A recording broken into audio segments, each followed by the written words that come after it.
Hi, Bristow. So you're going to make, woo, that's Marshall the dog. You're going to make a picture of a word today because words are art. And if you learned how to draw the alphabet, you learned a series of lines, and those lines together formed a letter. So if I do a diagonal and a horizontal, suddenly I have the letter A, right? So these are a series of instructions. And when you use these instructions, you make something that people recognize.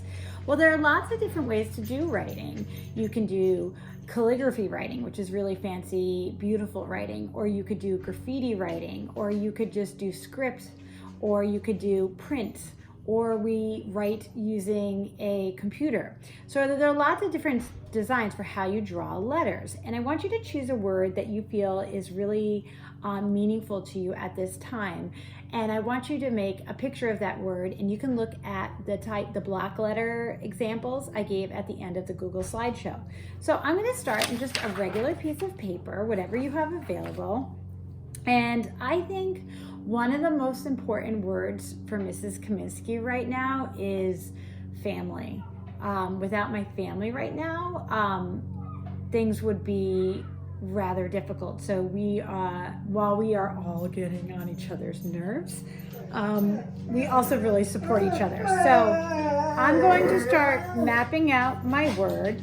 Now the artist, Robert Indiana, he picked a 4-letter word and then stacked them. You can do that.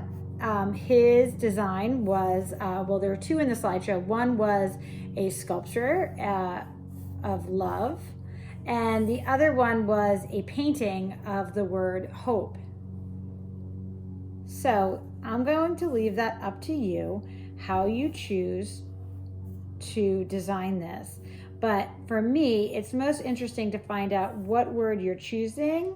And in the slideshow, when you turn it in, you'll explain to me later. So I picked the word family, and now I'm going to start outlining it. And I'm deciding that on the left side of all of my letters, I'm going to make thicker marker lines. And by just choosing the left side, see on the F, it starts feeling like a block letter. So I'm going to do the left side of all the letters a little bit thicker. I just chose the left. I could have chose the right. I could have chose the top or the bottom, but this is how we make these letters feel like they're popping off the page. Now, when you add color to this design, think about the colors that kind of match the mood of the word. So if your family makes you feel relaxed, think about what colors you would choose to communicate the idea of relax. So during this time, for Mrs. Kaminsky, my family, for the most part, nothing is all one way, but for the most part, they make me feel relaxed. So I will most likely choose cold colors to fill this in because blues and greens and purples have a more calming effect. So now think about how you're adding the value of those colors. Are you going to press down hard? Are you going to press down lightly? Go in opposite directions with your colored pencils. We call that cross hatching. So you get like lots of nice coverage as you're doing this.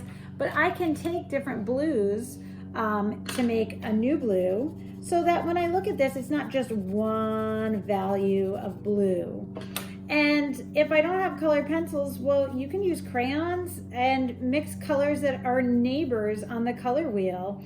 So blue is next to purples and greens, right? Your cold colors, and you can make new blues to kind of make this really stand out. So I want you to pick a word that is meaningful to you at this time. I want you to make it kind of pop off the page in a 3-dimensional way, and you'll do that with these shadows or outlining, and you're going to experiment with your colors inside. I would have it fill the page. I could have gone a little bit bigger here, but you get the idea, okay? And then you will take a picture of this and put it in a Google Doc. All right, awesome. All right, miss you guys. Hope this video finds you well. Bye-bye.